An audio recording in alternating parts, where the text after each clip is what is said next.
కృప కనికరము అందించే ప్రభు నామంలో శుభములు తెలుపుతూ ఈనాడు బంగారు ప్రజల్లో కొన్ని సూక్తులు తెలుపుకుందాం. మరి క్రైస్తవ జీవితంలో మెళకువలు అది కొంచెం చర్చించుకుందామండి ఈరోజు. అయితే మనము మన జీవిత గమనంలో ఎన్నోసార్లు దుఃఖాలు సంతోషాలు కలిసే ఉంటాయి. నవ్వినా ఏడ్చినా సరే కంటి రెప్పలు తడుస్తూనే ఉంటాయి. నవ్వించిన వాళ్ళు కొద్ది రోజులే గుర్తుంటారు, కానీ మనల్ని బాధ పెట్టిన వాళ్ళు జీవితం అంతా గుర్తుంటారు కదా. మన జీవితంలో ఎన్నో అనుభవాలు, కష్ట నష్టాలు, లాభ నష్టాలు ఎన్నో రకాలుగా కలిసిపోయి ఉంటాయి. మరి సార్లు కోపం రావడం కూడా మానవ సహజమే. దాన్ని ఎప్పుడు ఎక్కడ ఎవరి మీద ప్రదర్శించాలో తెలుసుకోవాలి, అదే విజ్ఞత. తర్వాత కోపగించుడు కానీ పాపం చేయకూడదని కూడా ప్రభు చెప్పాడు. ఓర్పు అది మొత్తం మరి ఆత్మఫలాల్లో కూడా ఓర్పు మనకు అవసరం. అనేది ఎంతగా చేదుగా ఉంటుందో దానివల్ల దీర్ఘశాంతం ఉంది. ఓర్పు అంటే దాన్ని లాభించే ప్రతిఫలం కూడా తీయగానే ఉంటుంది. 10 మందిలో ఉన్నప్పుడు పలకరించే వాళ్ళకంటే ఒంటరిగా ఉన్నప్పుడు నేను ఉన్నానని తోడుగా ఉండేవాళ్ళే మనకి ఆప్తులు, నిజమైన స్నేహితులు. ఇష్టంతో చేసే పనులకు విజయాలు ఎక్కువ. ఎదుటివారి మంచిని చూసే మనసుకు ప్రశాంతత ఎక్కువ. చిరునవ్వు, మౌనం అనేవి గొప్ప ఆయుధాలు. చిరునవ్వు ఎన్నో సమస్యలకు పరిష్కారం. మౌనం ఎన్నో సమస్యలకు మాదిరికరంగా కూడా ఉండవచ్చు. గ్రహించుకోవాలి. God has already worked out what you are worried about. నీవే విషయంలో ఆందోళన చెందుతున్నావో దేవుడు ఆ విషయాలు ఎప్పుడో సరిచేసి ఉంటాడని నమ్మకం ఉంచుకోవాలి. Everything happens for a reason. The reason causes change. Sometimes it hurts, sometimes it is hard, but in the end of it, మరి all for the best. Never stop trusting God. God knows how to bless you in an unexpected way. ఇది ఎంత చక్కటి మాట. ఇది జరిగిన ఒక ప్రణాళిక చెప్పున సంభవిస్తుంది. అది మార్పిస్తుంది. అది బాధకరమైనది కావచ్చు, కఠినమైనది నిర్ణయం కావచ్చు. దాని ముగింపు శ్రేష్టంగా ఉంటుంది. దేవుడు ఎట్లా ఆశీర్వదించాలో, ఎలా మలచగలడో, అసాధారణమైన అనుకూల పరిస్థితుల్లో ఆయన సవ్యంగా చేస్తాడని నమ్ముకుందాం. ఇదే తలంపుని కంటిన్యూషన్గా ప్రభు ఆశీర్వాదాలు మనం ఎలా పొందుకుంటాం, దాన్ని పొందుకోవడానికి మనం ఎలాంటి పనులు చేయాలి అనే క్రైస్తవ జీవితంలో మెళకువల గురించి నేను జనరల్గా చెప్పాలని కోరుకుంటున్నానండి. అది నేను అక్కడక్కడ సేకరించిన తలంపులన్నీ మీతో పంచుకుంటున్నాను. దేవుని పని ఎలా చేయాలి, ఆశీర్వాదము దానికి ఏం పని చేయాలి అనేది మనం ఆలోచించుకుంటే పని చూద్దాం. మన మాటల్ని ధ్యానిస్తూ, పోషించుకుంటూ, ఆలోచించుకుంటూ, మనం దేవుని బిడ్డలుగా దీవించబడాలని కోరుకుంటూ, మరి ఉత్తమమైన మాటలతో ఆయన మరి పోషిస్తున్నటువంటి ఆ మాటల్ని మన విఘ్నతతో, వినయంతో అందుకుంటూ దాన్ని భద్రపరుచుకొని మరి నమ్ముకుని సాగిపోదాం. కానీ మరి ఒక ప్రశ్న ఇస్తే మరి అందరికీ కూడా ఇప్పుడు నేను సేకరించినటువంటి ఆ భక్తి గల ఒక స్త్రీ ఒక మాట ఉంది. ఏమనంటే, స్కూల్కి పంపించిన 1-2 నెలల్లో నువ్వే నేర్చుకున్నారా అంటే, నోరెత్తకుండా ఉంటే ఎంత కష్టపడి ఫీజు కట్టి టిఫిన్ పెట్టి కన్వే కారులో తీసుకెళ్ళి కూర్చోబెడితే ఈ 4 రోజులకి ఇదేనంటారా నేర్చుకుంది, ఏమన్నా నోరెత్తవేంటి, ఏం నేర్చుకున్నావో చెప్పవేంటి అడుగుతాం కదా. అలాగే మరి ఈ సంవత్సరం కాదు, ఇన్ని సంవత్సరాలు ప్రభు మనల్ని ఇన్ని రకాల ఆధ్యాత్మిక సందేశాలతోనూ, మంచి ఆదివారం క్రమాలతోనూ, మరి యూట్యూబ్స్తోనూ ఎన్నో రకాలుగా దేవుని వాక్యంలో ఉండే 66 పుస్తకాల అమూల్యమైన నిధుల్ని మనం వింటూ కూడా ఎంతగా ఎదిగాము, ఎంతగా పరిపక్వత పొంది ఉన్నామని ఒక్కసారి మనం ఆలోచించుకుందామా. అప్పుడు దేవుడు కూడా మనం జవాబు ఇవ్వకపోతే, ఆ చిన్నపిల్లాడు జవాబు ఇవ్వకపోతే తల్లిదండ్రులు ఎంత బాధపడతారో అంత చేశాక, అలాగే దేవుడు బాధపడతాడని ఈరోజు ఆలోచించుకుందామా. ఎంతైనా కొంతైనా మనం మార్పు వచ్చిందా మనకు ఆత్మీయ జీవితంలో? ఈ అద్భుతమైన పాఠాలు నేర్చుకుంటున్నాం కదా. సరే, ఇంకొక ప్రశ్న వేసుకుందాం. మన పుట్టుకకి అర్థం ఏంటి? అమ్మ నన్ను ఎందుకు పుట్టించావు అని వాళ్ళని అడిగితే వాళ్ళు ఏం చెప్తారు? అమ్మోళ్ళు కూడా వాళ్ళ అమ్మోళ్ళను కూడా అడిగితే ఏం చెప్తారు? అది మానవ జన్మ ప్రభార్థం ఏం చెప్పగలము? ఏదో పుట్టాం, పెరుగుతున్నాం, బతికేస్తున్నాం, ఏదో రొటీన్లో బతికేస్తున్నాం అంతే అనుకుంటున్నామా? అయితే వాక్యము సరిచేసేది, కఠినంగా ఉండినా అది బాగు చేస్తుంది. అది నిజంగానే మనం పుట్టింది కేవలం ఆయన మహిమపరచడానికే అనే ఫస్ట్ పాయింట్గా నేర్చుకోవాలండి. మనం ఆయన పుట్టినది, మన పుట్టుక మహిమ కొరకే అని మన పుస్తకాల్లో, బైబిల్ పుస్తకాల్లో ఎంతో స్పష్టంగా ఉంది. ఎఫెసీ 1:4-6 ఎట్లనగా ఉచితముగా అనుగ్రహించబడే తన కృపా మహిమకు కీర్తి కలుగునట్లు చిత్త ప్రకారము దయా సంకల్పము చొప్పున పరిశుద్ధులుగా, నిర్దోషులుగా ఉండాలని మనని జగత్తు పునాది వేయబడక ముందే ఏర్పరచుకున్నాడండి. మనం ఆషామాషిగా పుట్టలేదండి. అమ్మ నాన్నలకు జగత్తు పునాది వేయబడక ముందే మన పట్ల ఒక ప్రణాళికతోటే మనల్ని పుట్టించాడు, గర్భంలో పిండంగా ఇచ్చాడు తల్లిదండ్రులకి. అది గుర్తుపెట్టుకోవాలి. అది ఫస్ట్ పాయింట్ అది. మరి ప్రభు కొరకు, వాక్యం కొరకు తీరిక లేకుండా ఉంటున్నామా? జగత్ అంటే సమస్త సృష్టి ప్రపంచంలో మనం మరి మనం ఆ అనుభవంలో మన టైంని సద్వినియోగం చేసుకుంటున్నామా? మన టైంపాసు టీవీలు గంటల కొద్ది అతి విలువైన సమయాన్ని గడుపుతున్నాం కదా. మరి ఇన్ని పుస్తకాలు అన్ని క్షుణ్ణంగా తెలుసుకుని కూడా అందుకనే పిలిపి 2:14 అంటారు చూడ, మీరు మూర్ఖమైనటువంటి వర్క జనముల మధ్య జ్యోతుల వలె కనబడుతున్నారు. జ్యోతి వెలుగు విరుగు చెబుతుంది. మనము వెలుగుగా ఉండటానికి, అందరూ ప్రశంసించడానికి, మనం దేవుని బిడ్డలమని చెప్పుకోవడానికి తగిన రీతిగా బ్రతకాలని దేవుడు కోరుకుంటున్నాడు. ఫస్ట్ మాట ఏంటంటే ఏర్పరచుకున్నాడు ముందే మనల్ని, తర్వాత జ్యోతుల్లాగా ఉండాలని కోరుకున్నాడు. రెండవ పాయింట్. అయితే లోకముందు జ్యోతుల వల్లే కనబడుతున్నామంటే జ్ఞానం అనే వెలుగును ప్రసరింప చేయాలి. అది క్రైస్తవులుగా మన కర్తవ్యము, బాధ్యత అని మనం ఎంతైనా స్పష్టంగా గ్రహించుకోవాలి. మన అనుభవాల్లో అది చాలా శ్రేష్టంగా మనం ఆలోచించుకోవాలి. మరి నక్షత్రాలు ఇంటిపై పెట్టుకుని క్రిస్మస్ టైంలో ఆనందపడతాం, కానీ మనమే నక్షత్రాలుగా మారాలి. నక్షత్రం పనేంటి? ప్రకాశిస్తుంది, కాంతిపుంజాలను పంపుతుంది, చీకట్లో ఆలోచనలు విసర్జించి వెలుగులో చూడాలి. క్రైస్తవ బిడ్డలు ఎడదారిలో నడుస్తూ ఉంటే వారిని తిప్పటం అవసరమే కదా. బిడ్డలను బైబిల్ చదివి అనుసరించాలని నేర్పుతున్నామా? అయితే మన పని మనం గ్రహించి, మరి దేవుడు మనకి ఎన్నో ప్రేమలేఖలు, అభయాలు, వాగ్దానాలు, హెచ్చరికలు ఎన్ని ఇచ్చారండి. 66 పుస్తకాల్లో ఎంతమంది జీవితాలు మన ముందుంచారు. ఆ సందేశాలని మనం నిజంగా ఓడను ఒక చిన్ని చుక్కను అదుపు చేయగలిగినట్టుగానే మనల్ని నిజంగానే ఒక మంచి తలంపు మనం చక్కగా నడిపించగల జీవితాన్ని. యాకోబు 3లో కూడా మన యాత్రలో మనం పాత్ర ముగించాలంటే గొప్ప మాట, నా బైబిల్ జ్ఞానం గ్రహించుకోవాలి.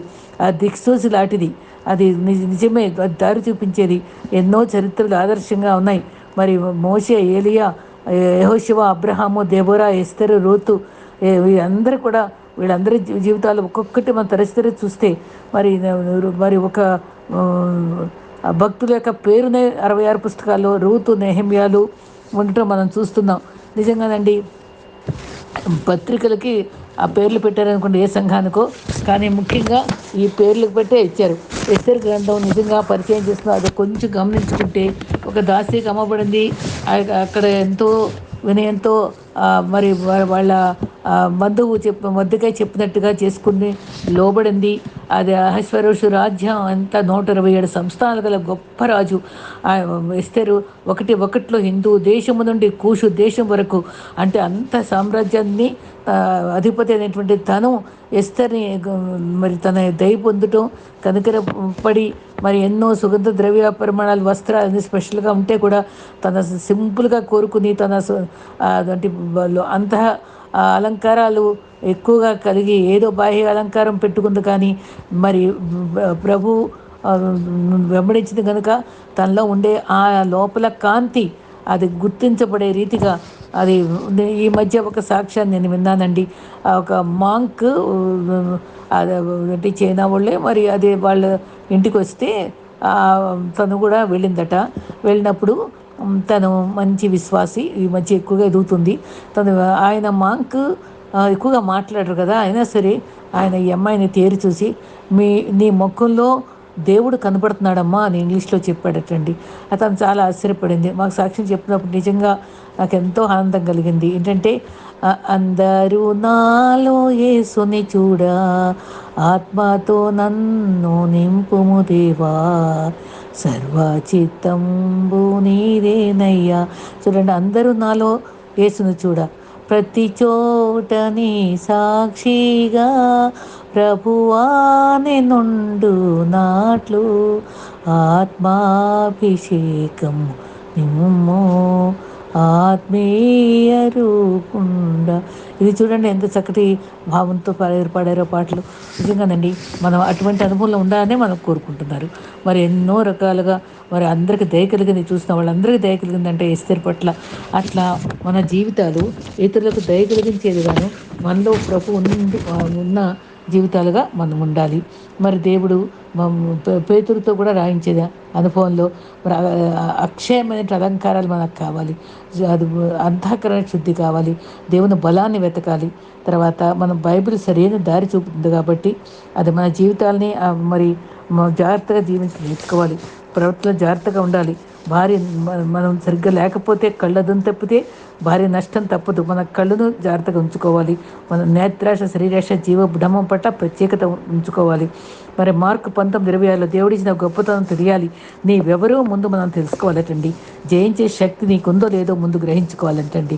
ఇలా ఉన్నప్పుడు మనము మంచి క్రైస్తవులంగా ఉండగలము. విజేతలుగా కూడా రాణించడానికి ప్రభు మనల్ని కృప చూపిస్తాడు. మన ఎబిలిటీ ఏంటో మనం గ్రహించే వాళ్ళగా ఉండాలి. రోజు అథ్లెటిక్ వాళ్ళు అందరూ ఎంత క్రమంగా పరిగెత్తి నేర్చుకుంటారు, ప్రాక్టీస్ చేసుకుంటారు కదండి. అంత ప్రాక్టీస్ చేసుకుంటేనే వాళ్ళు ఈజీగా పరిగెత్తగలుగుతున్నారు.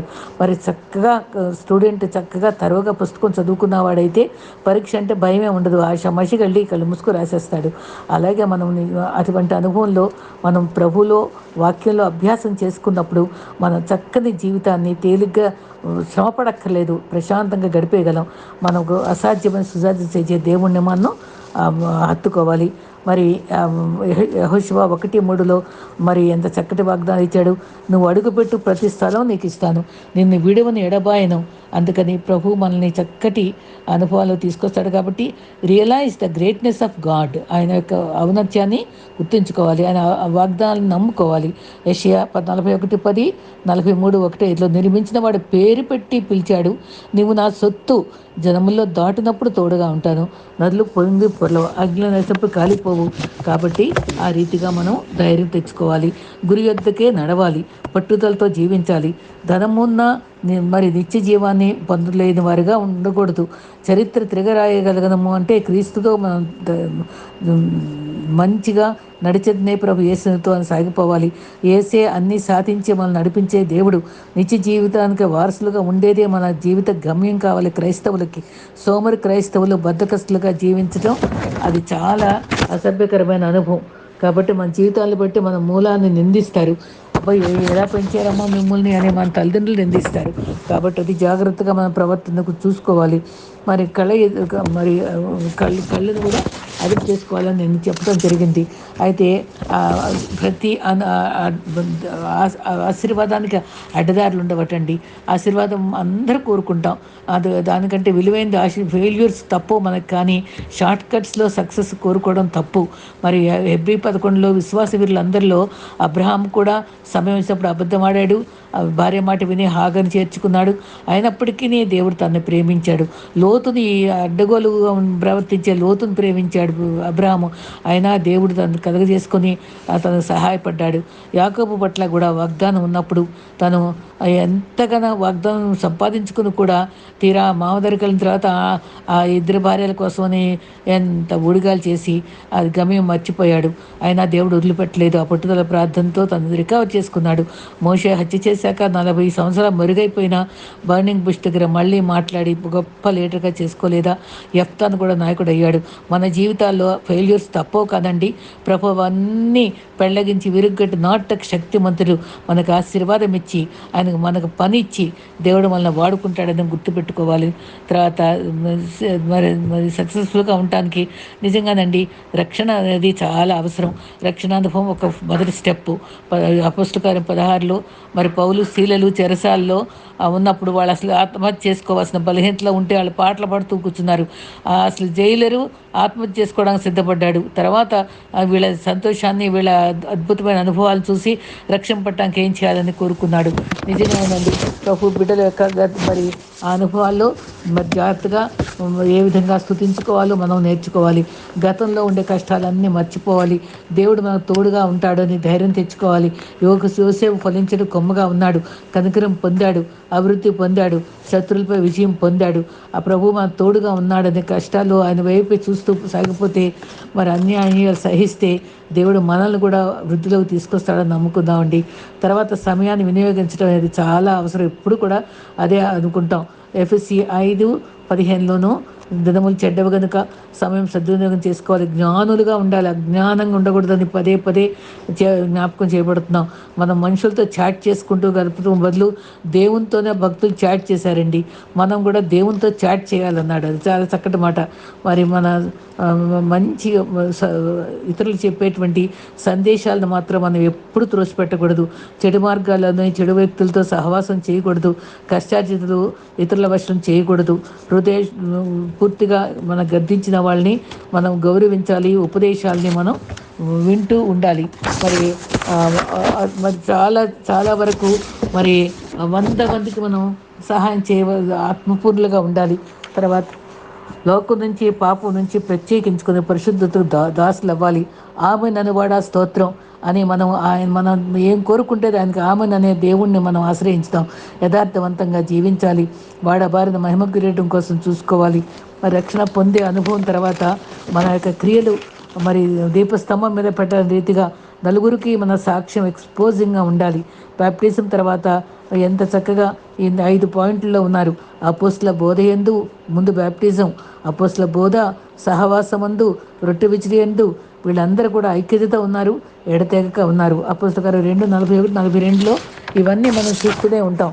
అయితే శోధనలో సంతోషంగా పాటలు పాడిన వాళ్ళ అనుభవాలు కూడా దేవుని సన్నిధిలో 2:30 గంటలు ప్రార్థించాలి అంటాం. కానీ అంత సాధించలేకపోయినా గంటకే 1 నిమిషం చొప్పున 24 నిమిషాలు చేసినా చాలండి.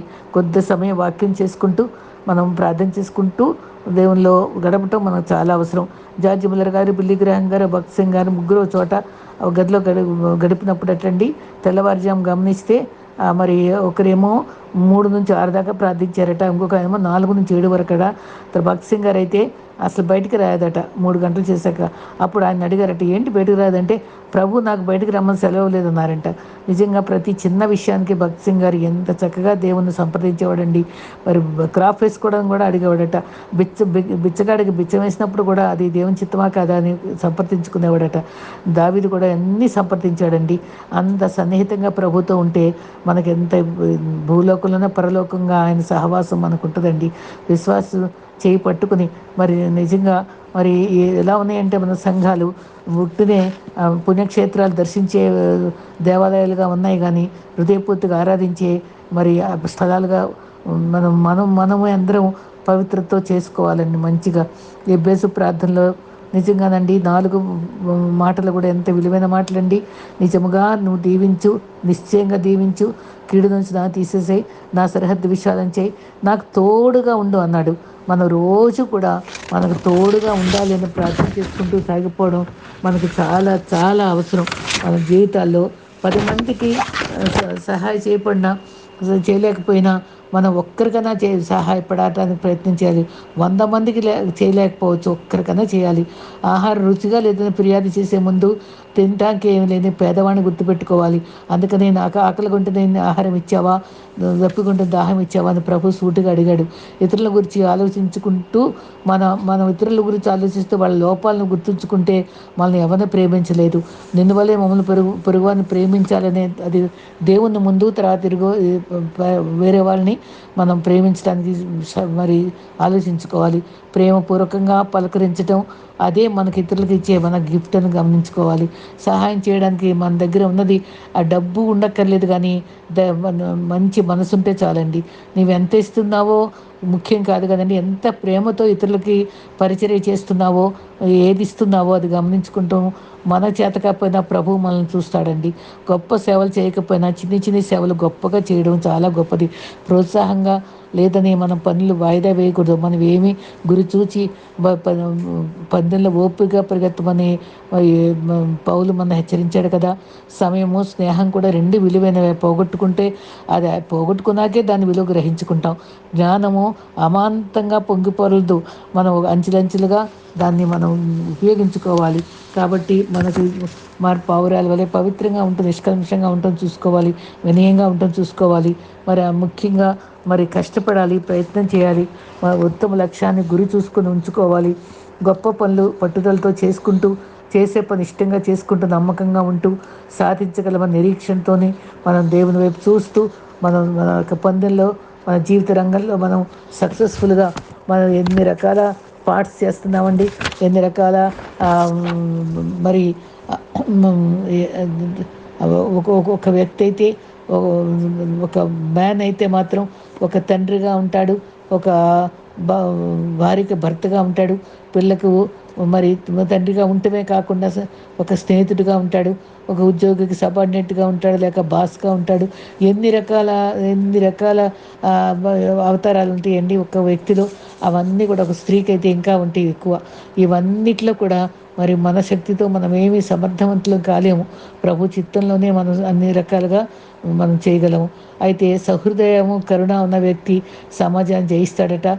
ప్రపంచం ఏది ఇచ్చిందని కాదు, మనం ఏమి ఇచ్చాం, మన కుటుంబానికి ఏమి ఇస్తున్నాం, మన సమాజానికి ఏమి ఇస్తున్నామో, మన చర్చికి ఏ రకమైన కాంట్రిబ్యూషన్ చేస్తున్నాం అని మనం ఎక్కువ ఆలోచించుకోవాలి. కృతజ్ఞత అది గొప్ప సుగుణం. అది అసూయ అంటండి అగ్ని కణం వంటిదంట, అంటుకునే వారి కాల్చేస్తుంది. కాలాన్ని సద్వినియోగం చేసుకోవాలి. మంచి చేయలేకపోవచ్చు కానీ కీడు తలపెట్టకూడదు. నువ్వు నష్టపరిచిన కాలము భవిష్యత్తు నీకు తారుమారు చేయకపోద్ది. అహంకారులను దేవుడు ఎదిరించి దీనులకు ఆయన మంచి స్థలం ఇస్తాడండి. విజ్ఞానం లేని జీవితము నూనె లేని దీపం వంటిదట. మరి హృదయంలో నిజాయితీ ఉంటే వ్యక్తిత్వంలో మనకు కనిపిస్తుంది. కాబట్టి we have to think big, గొప్పగా ఆలోచించాలి. మనం ఏది ఇష్టమైందో అదే చేయడానికి ఇష్టపడాలి. మరి బ్యాలెన్స్డ్ లైఫ్ చూసుకోవాలి. అపజయం వస్తుందన్న భయం లేకుండా ఉండాలండి.